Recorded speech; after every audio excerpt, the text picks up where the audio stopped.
வணக்கம். இன்றைய முக்கிய செய்திகள்.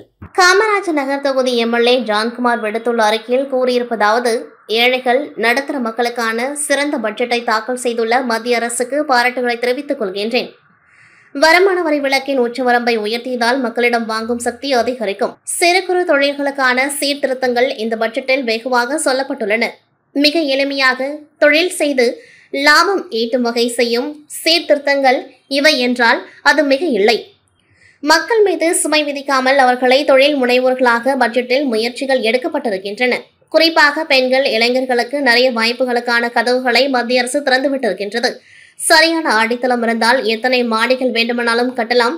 அதுபோல நாட்டின் பொருளாதார வளர்ச்சிக்கு உகந்த அடிப்படைகளை இந்த பட்ஜெட்டில் பிரதமர் மோடி தலைமையிலான அரசு செய்து காட்டியிருக்கின்றது. நல்லதொரு பட்ஜெட், நாட்டை வளர்க்கும் பட்ஜெட், வளர்ந்த பாரதம் என்கின்ற பிரதமர் மோடியின் கனவை நனவாக்கும் பட்ஜெட் என்று ஜான்குமார் எம்எல்ஏ தெரிவித்துள்ளார்.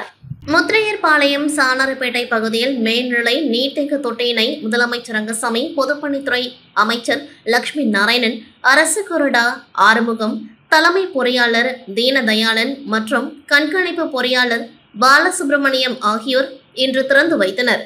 புதுச்சேரி முதலமைச்சர் ரங்கசாமி தலைமையிலும் பொதுப்பணித்துறை அமைச்சர் லட்சுமி நாராயணன் மற்றும் புதுச்சேரி அரசு கொறடாவும் இந்திரா நகர் தொகுதி சட்டமன்ற உறுப்பினருமான ஆறுமுகம் என்கின்ற ஏகேடி அவர்கள் ஆகியோர் முன்னிலையிலும் இந்திரா நகர் சட்டமன்ற தொகுதிக்குட்பட்ட முத்திரையர்பாளையம் அருட்செல்வி ஆயி அம்மாள் அரசு நடுநிலைப் பள்ளியில் மாணவர்கள் மதிய உணவு அருந்தும் ஷெட்டை சீரமைக்கும் பணி ரூபாய் 35,60,167 ரூபாய் மதிப்பில் பூமி பூஜை நடைபெற்றது. விடுமுறை நாட்கள் அனுமதிக்கப்பட்ட நேரத்திற்கு மேல் வகுப்புகள் எடுத்தால் கடும் நடவடிக்கை எடுக்கப்படும் என பள்ளிக்கல்வித்துறை எச்சரித்துள்ளது. இது தொடர்பாக பள்ளிக்கல்வித்துறை இயக்குநர் பிரியதர்ஷினி தனியார் பள்ளிகளுக்கு அனுப்பியுள்ள சுற்றறிக்கையில், புதுச்சேரி யூனியன் பிரதேசத்தில் ஒரு சில தனியார் பள்ளிகள் அனுமதிக்கப்பட்ட நேரத்திற்கு மேல் வகுப்புகளை நடத்துவதாகவும், வார இறுதி விடுமுறை நாட்களிலும் வகுப்புகள் நடத்தப்படுவதாகவும் அரசின் கவனத்திற்கு வந்துள்ளது. இத்தகைய நடைமுறைகள் மாணவர்களுக்கு தேவையற்ற மன மற்றும் உடல் அழுத்தத்தை ஏற்படுத்துகின்றது. அவர்களுக்கு போதுமான ஓய்வு, பொழுதுபோக்கு மற்றும் முழுமையான வளர்ச்சிக்கான வாய்ப்புகளை பறிக்கிறது. மாணவர்களின் நல்வாழ்க்கை உறுதி செய்ய கல்வித்துறையின் விதிமுறைகளை பள்ளிகள் கட்டாயம் கடைபிடிக்க வேண்டும். எனவே புதுச்சேரி மாநிலத்தில் தனியார் பள்ளியும் எந்த ஒரு வேலை நாளிலும் மாலை 6 மணிக்கு மேல் கல்வி அல்லது சாராத வகுப்புகளை நடத்தக்கூடாது. தனியார் பள்ளிகள் வார இறுதி நாட்களிலும் பொது விடுமுறை நாட்களிலும் புதுச்சேரி அரசால் அறிவிக்கப்பட்ட விடுமுறை நாட்களிலும் மாணவர்களை கல்வி சாராத அல்லது வேறு ஏதேனும் பள்ளி தொடர்பான நடவடிக்கைகளில் ஈடுபடுத்துவது தடை செய்யப்பட்டுள்ளது. பள்ளி நிர்வாகம் இந்த அறிவிப்புகளை கண்டிப்பாக கடைபிடிக்க வேண்டும். இந்த உத்தரவை மீறினால் கடுமையான நடவடிக்கை எடுக்கப்படும் என்று கூறப்பட்டுள்ளது. புதுச்சேரியில் சாலை விதிகளை கடைபிடிப்பது மற்றும் உயிர்கவசமான தலைக்கவசத்தை கட்டாயம் அணிந்து செல்ல வேண்டும் என்பதை குறித்து விளக்கும் வகையில் திருக்கனூர் சரகத்திற்குட்பட்ட பகுதியில் தனியார் தொழிற்சாலை சார்பில் விழிப்புணர்வு நாடகம் நடைபெற்றது. இதில் சித்திரகுப்தன் மற்றும் யமதர்மராஜா வேடமுற்றோர்கள் தலைக்கவசம் அணியாமல் செல்பவர்களை பிடிப்பது போன்றும், மேலும் தலைக்கவசம் அணியாமல் சென்றால் ஏற்படும் விபத்துகள் குறித்தும் ஊழியர்கள் தத்ரூபமாக நடித்து காண்பித்தனர். தொடர்ந்து நிகழ்ச்சியில் பேசிய ஆய்வாளர் ராஜ்குமார் தனக்கு ஏற்பட்ட விபத்துக்கான அனுபவங்களையும் ஊழியர்களிடம் பகிர்ந்து கொண்டார். அப்பொழுது பேசியவர், நமது குடும்பத்திற்கு பாதுகாப்பு கொடுக்க தங்களால் மட்டுமே முடியும். ஏனென்றால் தலைக்கவசம் அணியாமல் செல்லும் பொழுது தனக்கே ஒரு விபத்து ஏற்பட்டது என்று விளக்கிய ஆய்வாளர் ராஜ்குமார், அந்த விபத்தில் பாதிக்கப்பட்டு தனது முகத்தில் காப்பர் பிளேட்டுகள் வைக்கப்பட்டுள்ளது என்று கூறியவர், இதையெல்லாம் கூறி அனுதாபத்தை ஏற்படுத்த வேண்டும் என்ற அவசியமில்லை. இருந்தாலும் அனைவரும் ஹெல்மெட் அணிய வேண்டும் என்று வலியுறுத்தினர். இருசக்கர வாகனத்தில் செல்லும் பொழுது கண்டிப்பாக தலைக்கவசம் அணிய வேண்டும். நம்மை நம்பி நம் குடும்பம் உள்ளது, மனைவி மக்கள் உள்ளார்கள். எனவே இதையெல்லாம் தெரிந்து தயவு செய்து ஹெல்மெட் அணிய வேண்டும் என மன்றாடி கேட்டுக்கொள்வதாக வலியுறுத்தினர். விழிப்புணர்வு நாடகத்தை தொடர்ந்து இருசக்கர வாகனத்தில் செல்லும் பொழுது கண்டிப்பாக ஹெல்மெட் அணிவேன், அணிந்து செல்வேன் என உறுதிமொழியும் எடுத்துக்கொண்டார்கள். புதுச்சேரி திலாஸ்பேட்டை அருள்மிகு தலிங்கை காளியம்மன் திருக்கோவிலின் பெருங்குட முழக்கு விழா நாளை நடைபெற உள்ளது. இதனையொட்டி கும்பாபிஷேக நிகழ்வானது தை மாதம் 18ஆம் தேதி முழு முதல் கடவுளாகிய விநாயகர் பெருமானின் வழிபாட்டு கணபதி வேள்வியுடன் நிகழ்வு துவங்கியது. இதனைத் தொடர்ந்து அம்மனுக்கு பல்வேறு அபிஷேக ஆராதனைகள் நடத்தப்பட்டது. முதல் கால வேள்வி, 2ஆம் கால வேள்வி மற்றும் 3ஆம் கால வேள்வி நிறைவடைந்து இன்று 4ஆம் கால வேள்வி பூஜை துவங்கியது. இதன் பிறகு பல்வேறு அபிஷேகம் ஆராதனை நடத்தப்பட்டு அஷ்டபந்தன மருந்துகள் சாத்தப்பட்டு நாளை தலிங்கை காளியம்மனுக்கு கும்பாபிஷேக விழா நடைபெற உள்ளது. தொடர்ந்து பரிவார தெய்வங்களுக்கும் கும்பாபிஷேக விழா நடைபெற உள்ளது. இன்று நடைபெற்ற 4ஆம் கால வேள்வி பூஜையில் ஏராளமான பொதுமக்கள் மற்றும் பக்தர்கள் கலந்து கொண்டு தரிசனம் செய்தனர்.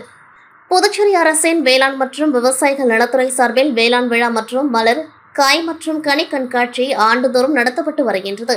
அதில் வேளாண்மை, தோட்டக்கலை மற்றும் அதனை சார்ந்த நிறுவனங்கள் தங்களின் புதிய கண்டுபிடிப்புகள், விதைகள், உயிர் உரங்கள், பயிர் பாதுகாப்பு முறைகள், இயந்திரங்கள் மற்றும் உபகரணங்கள், புதிய திட்டங்கள் மற்றும் நவீன தொழில்நுட்பங்களை அரங்குகளில் காட்சிப்படுத்தி வருகின்றன. அதன்படி இந்த ஆண்டிற்கான வேளாண் விழா மற்றும் 35வது மலர், காய் மற்றும் கனி கண்காட்சி வரும் பிப்ரவரி 7ஆம் தேதி முதல் 9ஆம் தேதி வரை புதுச்சேரி தாவரவியல் பூங்காவில் பிரம்மாண்டமாக நடத்த திட்டமிடப்பட்டுள்ளது. இந்த கண்காட்சியில் 50,000க்கும் மேற்பட்ட மலர் செடிகள் காட்சிக்கும் வைக்கப்பட்டுள்ளது. பல்வேறு நிறுவனங்கள் மட்டுமின்றி விவசாயிகள், பொதுமக்கள், பள்ளி மாணவர்கள், இயற்கை ஆர்வலர்கள், சமூக செயல்பாட்டாளர்கள் மற்றும் தோட்டக்கலை ஆர்வலர்கள் ஒன்றிணைந்து தங்களின் படைப்புகள் மற்றும் செயல்பாடுகளை காட்சிப்படுத்தியுள்ளனர்.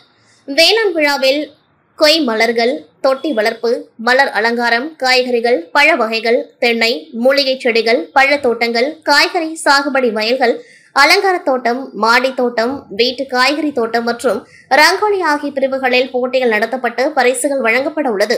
போட்டிகளில் அதிக புள்ளிகள் எடுப்பவர்களுக்கு மலர் ராஜா, மலர் ராணி பட்டம் வழங்கப்படும்.